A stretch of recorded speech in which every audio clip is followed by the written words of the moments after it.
તો અત્યારે અમે પાવાગઢ આવ્યા છે। ગંગાપુરથી પાવાગઢનો સંઘ હતો, એમાં ચાલીને અમે આવ્યા છે। રાત્રે ચાલતા હતા અને 3 દિવસ ફડિંગ ચાલ્યા છે, રાત્રે અને દિવસે રેસ્ટ। તો એ મેં આગળની વિડીયોમાં બતાવ્યું જ છે તમને। તો અત્યારે અમે જે કિલ્લા ઉપર છે, ચોપાનેર કિલ્લો, જે અહીં શૂટિંગ પેલો ભાઈ અમારો કરી રહ્યો છે। તો એ કિલ્લામાં અમે થોડા લેટ પડ્યા, એટલે શૂટિંગ ના થઈ શક્યું। એટલા માટે કિલ્લો બંધ થઈ ગયો 6 વાગે। અને કિલ્લામાં જોવાલાયક ઘણું બધું છે એવું અહીંયાના લોકો કહે છે, અને બહુ સારું એવું જોવાનું છે। જો તમે ઈચ્છતા હોય કે મિહિરભાઈ આ એ વિડીયો નાખે તો સ્પેશિયલ એની માટે હું આવા તૈયાર છું, પાછો પાવાગઢ।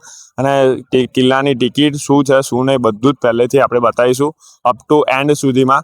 જો તમે ઈચ્છતા હોય તો કમેન્ટ કરી દેજો।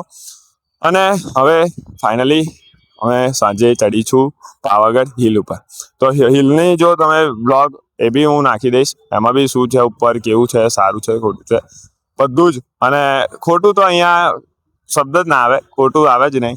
અહીંયા આવો એટલે તમારે ફર્સ્ટ ક્લાસ દર્શન થાય। માતાની શ્રદ્ધા હોય તો તમારી જે પણ કંઈ મનોકામના હોય એ પણ અહીંયા પૂર્ણ થાય। અત્યારે બહુ મસ્ત સીન આવી રહ્યો છે। પાછળ એક બજાર છે, જે તમે અહીંયા ફરી શકો છો। અને અહીંયા જે આગળથી એ ઉપર મોચી પર જવાનો રસ્તો છે, જેથી તમે ભાડે પણ અહીંયા જે જીપડા, અહીંયાની જે પબ્લિક કહે છે જીપડા, એમાં 30-40 રૂપિયા જેવું ભાડું હોય, એના થ્રુ તમે જઈ શકો છો।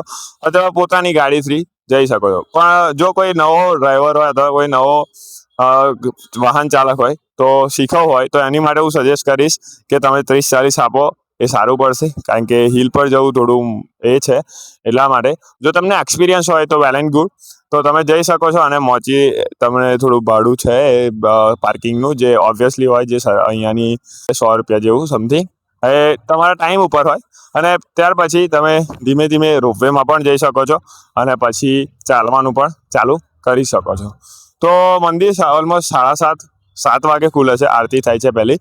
અને બીજી કે તમે રોપવેમાં જો જવા ઈચ્છતા હોય તો તમારે લાઈનમાં ઊભું રહેવું પડે, જે 5-6 વાગ્યાની લાઈન હોય, કાં તો રાતના જે લોકો વહેલા આવી ગયા હોય, એટલે લાઈન થોડી વહેલી થઈ જાય છે સ્ટાર્ટ। અને લાઈનમાં બહુ લાંબા સમય સુધી ઊભું રહેવું પડે। જો કોઈ પૂનમ હોય કે એવું હોય તો બહુ જ તમારે વેટ કરવો પડે, પણ એટલા માટે। અને બીજી વાત કે જો તમે રોપવેમાં જ આવવા ઈચ્છતા હોય તો થોડું વહેલું આવવાનું રાખો, જેથી તમે આગળ પહેલી લાઈનમાં પહેલાં જ હોય અને તમારે રાહ ના જોવી પડે।